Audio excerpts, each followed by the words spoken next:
L'éducation nationale. Merci Madame la Présidente, Monsieur le Ministre. C'est un sujet que j'ai abordé dans cet hémicycle il y a 5 semaines à peu près, en incidente d'une question sur les bourses scolaires. L'enseignement à Miami aujourd'hui est menacé. Et donc c'est un sujet, Monsieur le Ministre, sur lequel je souhaite avoir une réponse précise. On a un dispositif qui fonctionne depuis maintenant 25 ans, qui a été homologué par le ministère de l'Éducation nationale à Miami, avec un système d'études internationales de la FIPA, qui est le French International Program Association, avec un dispositif qui donne toute satisfaction, avec 100% de réussite pour les élèves, avec des avantages extraordinaires pour la France, puisque c'est financé par le système public américain, c'est donc gratuit pour les élèves. C'est financé par le contribuable de Miami, donc les Français qui y vivent, évidemment, y participent comme contribuables, mais ça coûte donc rien à la France, sauf le financement d'un certain nombre de professeurs.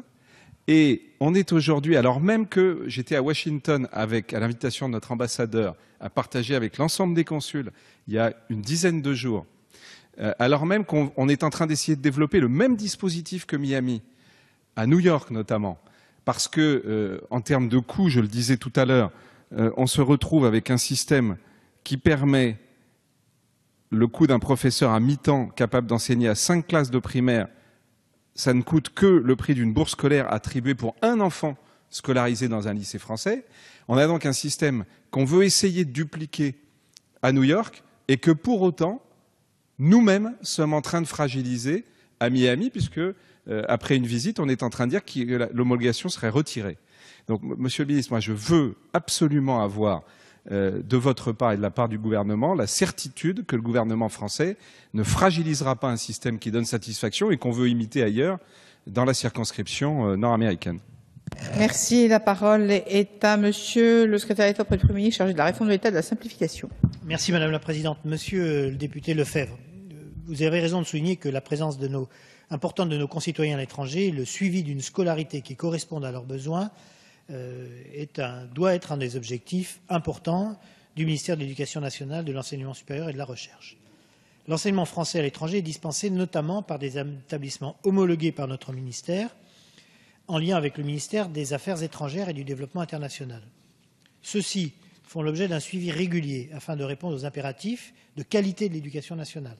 Dans un souci de qualité, l'homologation ne leur est ainsi pas octroyée de manière définitive et demeure conditionnée par le respect des critères dans le temps.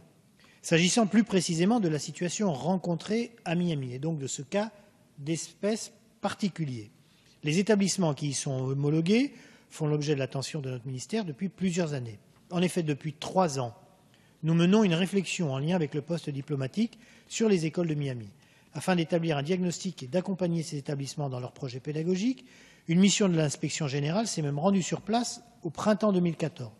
Celle-ci a conclu à la non-conformité de certains de ces établissements aux critères de l'homologation. Néanmoins, pour ne pas fragiliser ces établissements et à la suite de la décision concertée des 2 ministères, la commission interministérielle a décidé de conserver l'homologation de ces établissements pour 1 année et leur a demandé de déposer un nouveau dossier prenant en compte les difficultés rencontrées sur place. Les dossiers sont actuellement en cours d'expertise. Ils seront présentés à la prochaine commission interministérielle pour une étude individualisée et circonstanciée au regard des principes et des critères de l'homologation. Enfin, nous soutenons et nous souhaitons vous préciser que le programme International Studies n'est pas un remis en cause et qu'il continue à être proposé dans plusieurs établissements publics de Miami. Vous le voyez, Monsieur le député, nous portons toute notre attention à cet enseignement français à l'étranger, notamment dans la ville de Miami, où nous savons que la communauté française est importante et que donc les exigences de qualité doivent être partagées par le ministère et par l'ensemble des établissements concernés. Merci, Monsieur Lefebvre. Merci, Madame la Présidente. Je veux remercier d'abord le gouvernement de cette réponse et des perspectives positives sur l'avenir pour cette homologation. Je vous demande, et si vous avez la gentillesse de transmettre le message à vos collègues des Affaires étrangères et de l'Éducation nationale, que le représentant des Français là-bas puisse être tenu informé semaine après semaine, de l'évolution de ces discussions. Parce que je ne laisserai pas fragiliser ce dispositif pour des combats d'arrière-garde, parce que je sais bien et je connais la concurrence qu'il peut y avoir entre ces deux ministères, entre l'Agence de l'éducation à l'étranger et le ministère de l'Éducation nationale. Et quand il s'agit aujourd'hui de l'intérêt de nos enfants là-bas, des enfants français, mais donc de l'intérêt de la France, puisque, je le redis ici, la France doit investir sur l'éducation des Français à l'étranger, car nous avons un avenir mondial, si tant est que nous sachions nous appuyer sur nos compatriotes qui sont à l'étranger et que nous sachions garder le lien avec les jeunes Français qui sont à l'étranger, parce que c'est de l'avenir de la France dont nous parlons.